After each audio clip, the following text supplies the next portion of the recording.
тул харин азар нөгөө ковид цар тахлын үед бид чинь нөгөө эрчим тэмцээлгээ амьсгалын аппараттай болгож чадсанараа өнөөдөр нэг ямар ч 7-оос эндэгдэл нэмэгдээгүй нэг бурхны авралаар нэмж одоо хүүхд эндээгүй.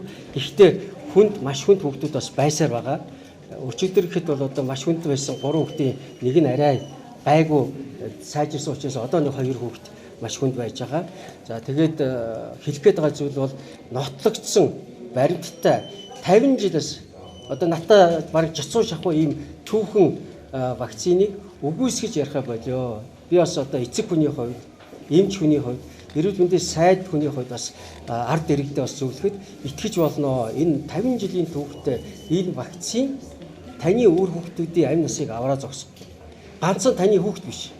Таны хүүхдэд цог сургуульд явж байгаа тэр хүүхдийн дүү, ой хүрээгүй хүүхдүүдийг хүндрэхээс нь илүү хамгаалж чадж байгаамаа гэдгийг бас хэлмээр байгаамаа. Тийм учраас зүгээр нэг одоо вакциныг эсэргүүцэлж чин бүрэг буулгах, доромжлох яг вэ? Би тэрийг тоохгүй шүү. Тэр хамаагүй. Эмч хүний хувьд мэдж байгаа хүний хувьд бол энэ хүүхэд бүрийн амь нас бидэнд чухал.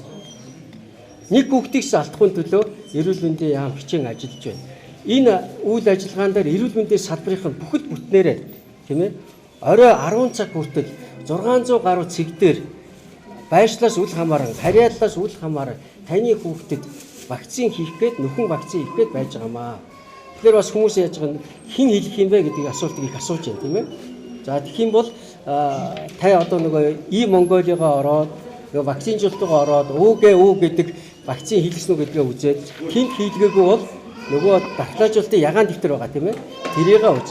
Тэр нь олдохгүй байгаа бол өрхийн эмнэлэг дээр очиод дархлаажуулалтынхаа хяналт хийлгэж үгүй үз.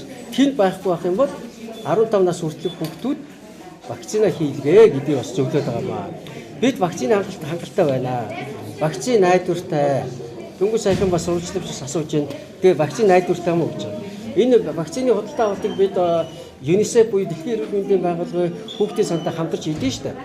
Энэ яаж хийдгүү гэхээр дэлхийн хамгийн шаардлага хангасан сайн вакциныг боломжийн үнээр аваад тэгээ 160 гаруй оронд энэ вакцин найдвартай шүү та бүхэн авч болно гэд өгөөд тэгээ Монгол Улсын засгийн газар хөдөлж авдаг байхгүй юу? Шууд үйлдвэрээс нь авах юм бол энэ чинь нөө цөөхөн тоогоор авахлаар асар үнэтэй болно. За ингээд боломжийн үнээр үйлдвэрлэгч нь нөгөө үйлдвэрлэлийн стандарт, сайн стандарт хангасан, тээвэрлэлт нь градусыг хямжчихсан. Монголд орж ирээд бид хадгалдаг температур нь байнга өдөр тутам цагаар температурыг хэмжиж яадаг. За тэгээ 600 цэг дээр вакцина өгөөд тэр нь дандаа сэрүүн хадгалдаг ийм нөхцөлд хадгалж байгаа вакцин хийж байгаа шүү. Тийм учраас вакцинд одоо итгэж болно.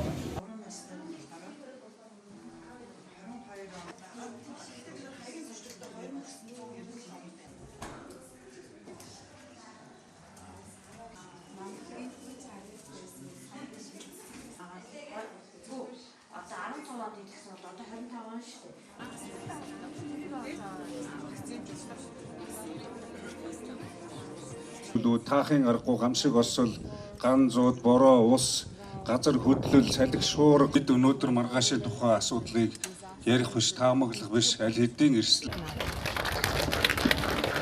За Чимбэрэн сайдад их баярлалаа. Монголын ус олон байх болохгүй. Манай салбарын бид одоо энэ бэлтгэл орой 10 цаг хүртэл амралтын өдөр амрахгүйгээр 18 цаг хүртэл ард иргэд бүн идэвхтэй оролцоорой гэж хичээн бүлэг гоёа.